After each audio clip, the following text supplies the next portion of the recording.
सबसे बड़ा सवाल इस वक्त यही कायम है, आखिर सिसकते जोशीमठ का कौन है जिम्मेदार। चारों तरफ से जिस तरह की तस्वीरें सामने आ रही हैं वो अपने आप में कई सारे सवालों को जन्म देती हुई, क्योंकि आपको बताते चले जोशीमठ तड़प उठा है, जोशीमठ करा रहा है। एक तरफ आंसुओं का सैलाब है तो वहीं दूसरी तरफ कई सारे सवाल जो इस वक्त जोशीमठ के लोगों के सामने खड़े हुए हैं।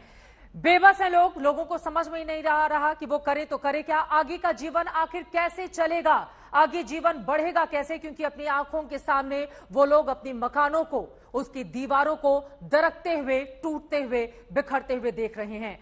बसी बसाई जिंदगी कैसे बर्बाद हो रही है, वो कहां जाएं कहां रहें। हजारों लोगों के जीवन पर जिस तरह का बड़ा संकट इस वक्त बनाया है वो अपने आप में हर किसी को बेचैन करने के लिए काफी है। मगर सवाल यह है कि यह संकट आया कहां से, इस संकट को लाया कौन। सरकारें सन्नाटा साधे रहीं और जोशीमठ की जमीन लगातार खिसकती रही। और भी कई सवाल हैं जो लगातार पूछे जा रहे हैं, लेकिन आज पूरे दिन जोशीमठ किस तरह से सिसकता रहा उसको बताती हुई हमारी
ये मिश्रा कमेटी की रिपोर्ट आई तब से लेकर आप सोए रहे, आप जगे नहीं। कोई सरकारें बहुत सारी आई, 77 में जनता पार्टी की सरकार देश में थी, उत्तर प्रदेश में भी थी, उसके बाद सरकारें अलग अलग दलों की आई।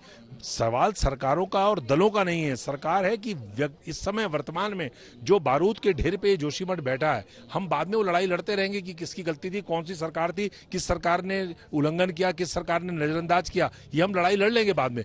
आज की तारीख में जो पूरा जोशीमठ बारूद के ढेर पर बैठा है उसके इवैक्यूएशन का क्या प्लान है, वहां के लोगों के जान माल की रक्षा का आपके पास क्या इंतजाम है। सवाल सिर्फ एनटीपीसी का नहीं है, सवाल उस अवैध निर्माण का भी है जिसकी हर सरकार ने अनदेखी की।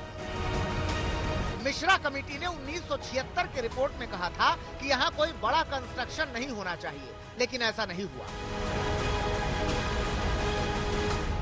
इस रीजन में जो भी ये रीजन है, ये काफी सेंसिटिव रीजन है, क्योंकि ये लूज अनकंसोलिडेटेड मटेरियल से बना हुआ। अब जब लूज अनकंसोलिडेटेड मटेरियल से बना हुआ तो उसकी जो होती है कि एक जब कोई भी मटेरियल किसी स्लोप के ऊपर जमा होता है तो उस स्लोप में और उस मटेरियल के बीच का जो कोहिजन होता है, जो होता है उसकी एक लोड बियरिंग कैपेसिटी होती है कि इतनी तक वो जो है अपने ऊपर सहन कर पाएगा भार, उसके ज्यादा वो भार सहन नहीं कर पाएगा।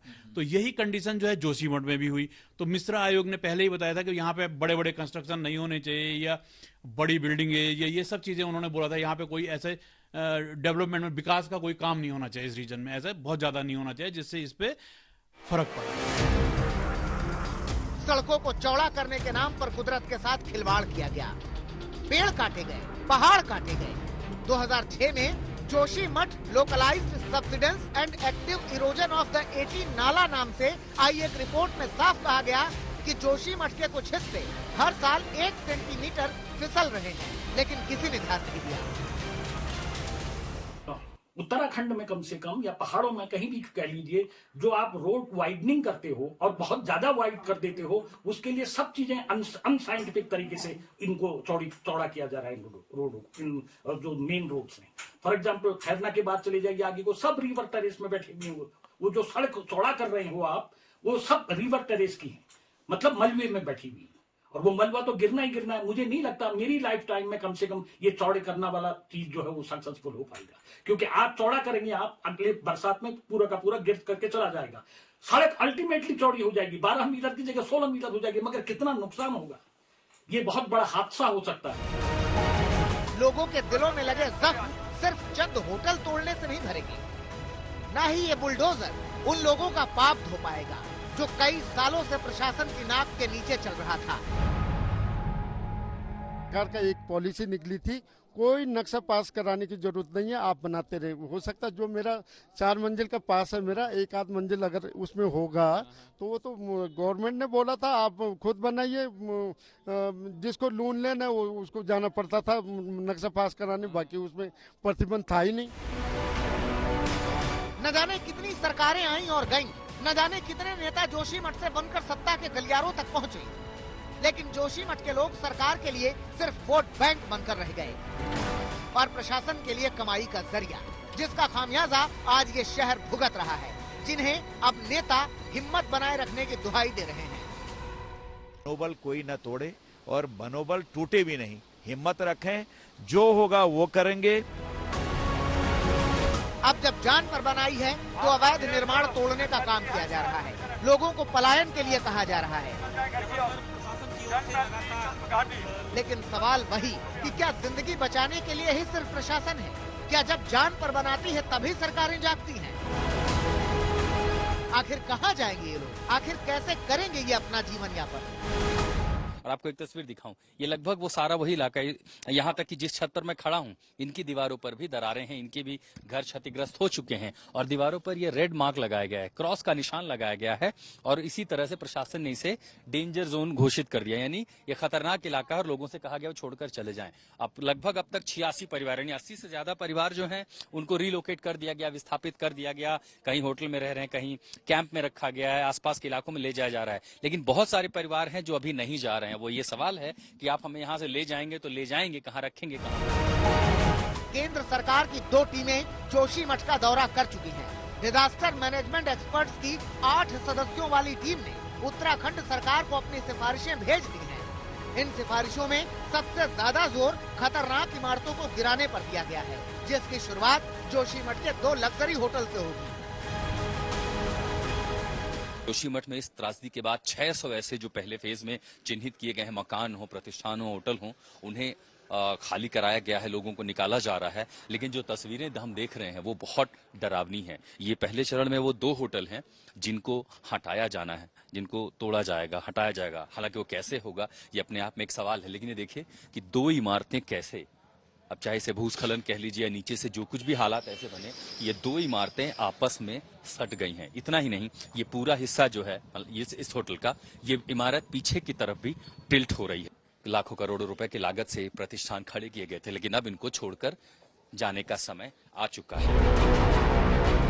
एसडीआरएफ की टीम सुबह से ही एक्शन में है। पीडब्ल्यूडी और एसडीआरएफ की टीम ने पूरे इलाके का पहले ही सर्वे कर रखा था। खतरनाक इमारतों पर लाल क्रॉस के निशान लगा दिए थे। आप लोग तुरंत इस जगह को छोड़ दें। पुलिस और एसडीआरएफ की टीम बाकायदा अनाउंसमेंट करके लोगों से इलाके को खाली करने की अपील कर रही है। आप लोग तुरंत इस जगह को छोड़ दें। आप लोग भी से आज बंद रखें और छोड़ दें। यहाँ से आप लोग भी निकल जाएंगे घर की और सभी लोग यहाँ पे, जिन लोगों के यहाँ नजदीक घर हैं, ये दोनों होटल आज डिस्ट्रॉय किए जाएंगे। पीछे आ जाओ भाई, पापा पीछे आ जाओ ना, सारी पीछे आ जाओ ना। आप इस जगह को खाली करें। स्थानीय लोगों का गुस्सा एनटीपीसी के खिलाफ उतर रहा है, जिसे लेकर लगातार प्रदर्शन हो रहे हैं। उमा भारती ने भी आज जोशीमठ का दौरा किया, लोगों से बात की और एनटीपीसी पर सवाल खड़े किए। सोनिया जी से अपील करूंगी कि वो अपनी पार्टी के लोगों को समझा दें कि अभी यहाँ पर ये ब्लेम का खेल ना खेलें, दोनों मिल करके अभी इसमें लग जाएं कि जो लोग प्रभावित हो रहे हैं उनको ठीक से कैसे रखा जाए। अब आ रही है तीसरी बात कि हुआ क्यों है में एक्सपर्ट आ गए हैं, पीएमओ के एक्सपर्ट आ गए हैं, पर्यावरण के एक्सपर्ट आ गए हैं, जल संसाधन के एक्सपर्ट आ गए हैं, वो एक निष्कर्ष पे आएंगे। लेकिन मुझे एनटीपीसी के बारे में बताना चाहती हूँ कि मैंने खुद इस प्रोजेक्ट के खिलाफ एफिडेविट दिया है सुप्रीम कोर्ट में, वो दिया है 2017 में, जिस पर पर्यावरण मंत्रालय और ऊर्जा मंत्रालय ने सहमति नहीं दी।